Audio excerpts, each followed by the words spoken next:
Whenever we talk about the Great Pyramids, it feels like the conversation always goes down one of two roads. Right. It's a very predictable path. Yeah, it's either the standard textbook history, tombs for pharaohs, copper chisels, mud ramps, that whole thing. Or you take a very sharp left turn. A very sharp left into aliens built it territory.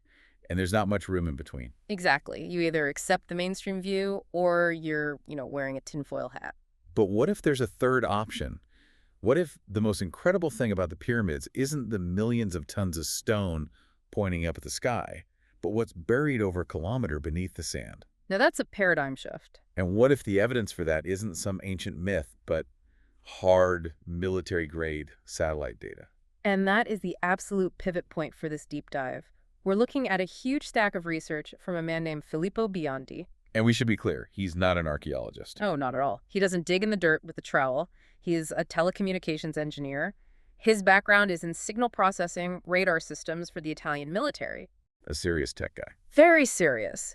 And he claims that using advanced satellite tomography, he has imaged these complex, almost machine-like structures beneath the Giza plateau that, they just shouldn't be there, according to our history books. And we're not talking about a few hidden rooms here. Yeah. We're talking about something on an industrial scale, something that could, potentially rewrite the timeline of human civilization. It sounds impossible, I get it, but our mission today is to really unpack his data. We have to look at the how before we even get to the what, because if the technology holds up, then the implications are just staggering. Exactly. So let's start right there with the technology, because this is the part that I got stuck on at first. I always thought radar couldn't really see deep underground. Right. You have ground-penetrating radar, GPR, but that usually bottoms out after, a few meters? That's right.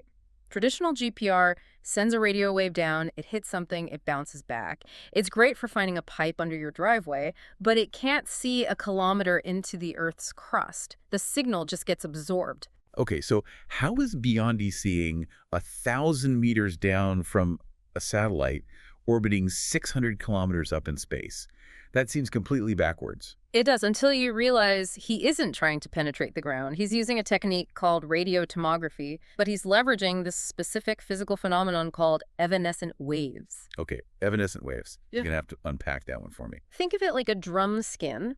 If you tap the bottom of a drum, the top skin vibrates, right? Mm-hmm. You can't see your finger tapping the bottom, but if you measure the vibration on the top precisely enough, you can mathematically reconstruct where the finger is and how hard it tapped. So in this analogy, the surface of the Earth is the drum skin. Exactly. The Earth is constantly vibrating. You have mechanical vibrations, tiny shifts in entropy, just background noise from the crust. Biondi uses these satellites, like the Italian Cosmos SkyMed and the American Capella Space, to take these incredibly high-resolution snapshots of the Earth's surface. So he's not beaming anything down. He's just listening to the noise on the surface. Precisely.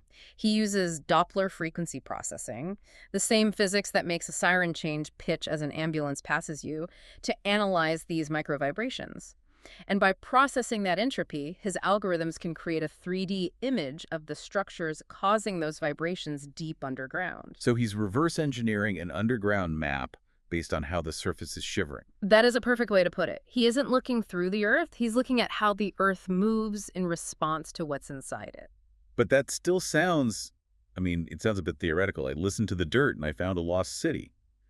How do we know this actually works? Did he test it on anything we can verify? That is the most critical part of this entire story. This is why we're talking about him. Before he ever pointed this tech at the pyramids, he established benchmarks, a control group. Okay, so lay them on me. What did he scan first? First, he scanned the Gran Sasso National Laboratory in Italy. This is a massive particle physics lab buried 1.4 kilometers inside a mountain. Very deep. And crucially, we have the blueprints. We know exactly where everything is. Biondi ran his scan over the mountain, and the 3D images that came back matched the facility perfectly. He could see the empty spaces, the halls, the collider itself. Okay, that gets my attention.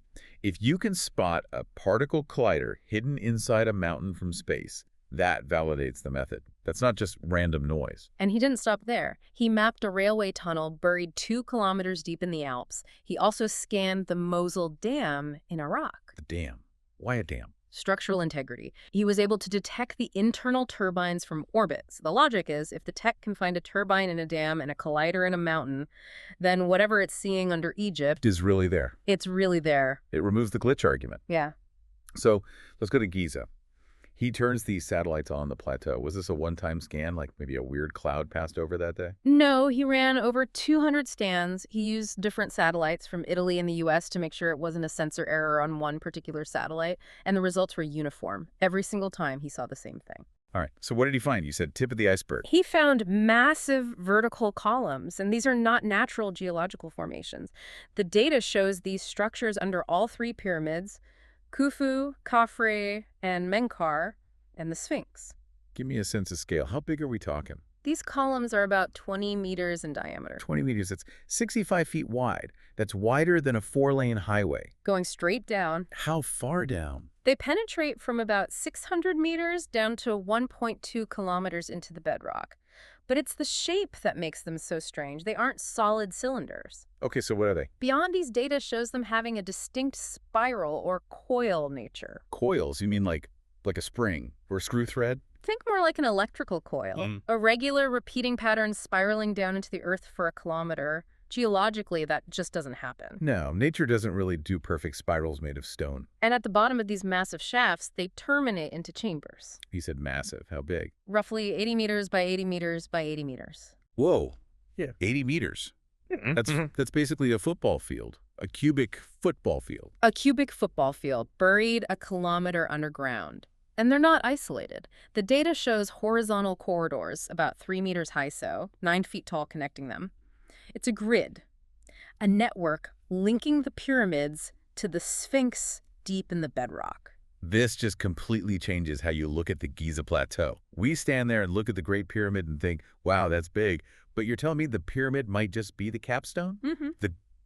The tip of the machine? That's the implication, that the vast majority of the structure, and maybe the functional part of the structure, is underground. And you use the word functional. Yeah, you don't build a kilometer-deep coil for a tomb. Exactly. What is this thing doing? And Biondi isn't the only one who suggested this is a machine. He gives a lot of credit to Christopher Dunn, the engineer who's been arguing for decades that the Great Pyramid is a power plant. Right, I've heard of Dunn. The precision engineering, the granite. Exactly. Dunn argues the precision suggests a machine. Biondi's data provides the subterranean hardware for that theory. It's the engine room. So let's talk about the function. Biondi also simulated the inside of the pyramid, right? Specifically something called the Z. What is that? The Z, or DGED, is a known structure right above the king's chamber. It looks like a series of stacked granite layers. Now, mainstream archaeologists call them relieving chambers. To keep the roof from caving in. Sounds practical. It does, but the engineering is massive overkill just for weight distribution. You don't need 5 layers of huge granite beams for that. So Biondi ran a computer simulation, treating the Z not as masonry, but as a circuit component. And what did the simulation show? It showed the Z functioning as a low-pass filter.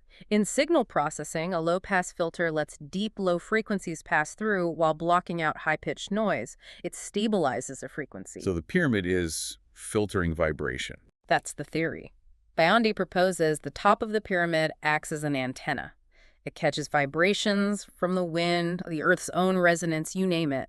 The Z captures that energy, filters it, cleans it up, and then focuses it. Focuses it where? The simulation showed all of that energy, that vibration, collapsing and focusing directly into the king's chamber, specifically right into the center of the granite box. The sarcophagus. The so-called sarcophagus, which is just the right size for a person. Okay, wait a second. Let's put this together. You've got a massive underground coil system generating or conducting energy. You have the pyramid above acting as an antenna and a filter. Okay. And you have one specific spot, a granite box where all that energy is focused. It sounds less like a tomb and more like a piece of high-tech equipment. Or a reactor. Biondi's term for it was a psychedelic Disney World, which is memorable. It is, but if you take away the tomb bias, you're looking at a device designed to subject a living human body to intense, focused vibration. So it wasn't a place for a dead pharaoh. It was a place for a living person to have an out-of-body experience. That's his speculation. We know certain frequencies affect brain states. Infrasound can create feelings of awe or fear. What if this machine was tuning the human body to the resonant frequency of the planet? It's a technology of consciousness. That is a wild thought. We value tech that moves our bodies. Cars, planes, they might have valued tech that moved their minds. A totally different branch of science. We went down the path of combustion and electricity. Maybe they went down the path of sound and resonance. But, okay, we hit a big wall here. The timeline. The timeline. Mainstream history says the pyramids are 4,500 years old. If Biondi's right, and this is some high-tech machine, who built it and when?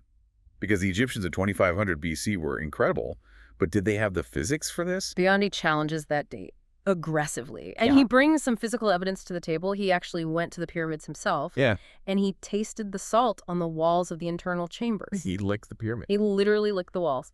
It's a bit crude, but he found that it was sea salt, not the geological salt you'd expect to find in the limestone. Sea salt inside the pyramid implies it was underwater, submerged by the ocean. Which brings us to the Great Flood. Biondi connects this to the Younger Dryas impact theory, a global cataclysm around 11,000 to 12,000 years ago. So wait, if the pyramids have sea salt inside them, they had to have been standing before that flood. Exactly. If they were built 4,500 years ago, they missed the flood by thousands of years. The salt suggests they're much, much older. And there's more evidence with those shafts outside. Right? Yes. Between the Sphinx and the Khafre pyramid, there are actual physical shafts going down. Biondi thinks these are the service entrances to the whole network. And right now, they're topped off with debris and sand. Topped off. Meaning they aren't just collapsed. They're filled with a mixture of sand and rubble that looks like it was washed in by a massive flood, like a storm drain clogged with silt after a hurricane. So if you put a date on it, what's Biondi's estimate? He places the construction between Zep-Tepi, the ancient Egyptian first time around 36,000 years ago, and the Great Flood. He thinks they're likely 18,000 to 20,000 years old. 20,000. I mean, that's during the Ice Age. We were supposed to be hunter-gatherers with sticks. It suggests we are, as the saying goes, a species with amnesia. That there was a high-tech chapter of our history that got wiped out, and we're just now rediscovering the ruins. We look at the pyramids and see a pile of rocks, but Biondi sees the rusted-out hull of a machine we forgot how to turn on. And he's looking elsewhere, too, right? This isn't just Egypt. No. He mentioned the Karakorum shaft in the Russian Caucasus, discovered in 2011. It's a deep shaft lined with polished megalithic blocks. Nobody knows who built it or when. It just defies explanation. And he wants to scan Sacsayhuaman in Peru next. Yes. Those incredible puzzle piece walls. Imagine what this tech might find under those ruins. What if all these megalithic sites are connected by similar underground infrastructure? It makes you wonder, but let's stay in Giza. We had the scans, we had the coils. What's the plan? Does he want to just start digging up the plateau? No, absolutely not. He is very clear on that. He emphasizes preservation, no new holes, no damage. So how do you verify it? You can't just stare at scans forever. He proposes using the front door. He wants to clean out the existing shafts, the ones between the Sphinx and the pyramid that are already clogged with that flood debris. Just vacuum out the sand. Essentially, yes. Yeah. His proposal is to clean those shafts and then send down robots, drones. Use modern tech to explore ancient tech. See what's in those 3-meter corridors and those 80-meter chambers. That sounds incredibly actionable. I mean, we're not waiting on new physics for this. We have robots, we have cameras. He estimates the whole project would cost about $20 million. That's peanuts. A Hollywood movie costs 10 times that. For $20 million, we could potentially confirm a lost civilization. It's a bargain. He's setting up a foundation in Malta to fund it, to bypass the academic gatekeeping and just go get the data, send a camera down the hole and see what's in the dark. I love that. It turns archaeology into an engineering problem. Mm. And engineers are pretty binary. The coil is either there or it isn't. Exactly. There's not much room for interpretation with a video feed from 600 meters underground. You just measure the room. So let's bring this all together. What's the big takeaway for us sitting here today? It means we have to be open to the idea that our nice, neat, linear view of progress, from cavemen to smartphones, might be fundamentally wrong. We have hard radar data, 200 consistent scans showing industrial-scale structures under the most famous monument on Earth.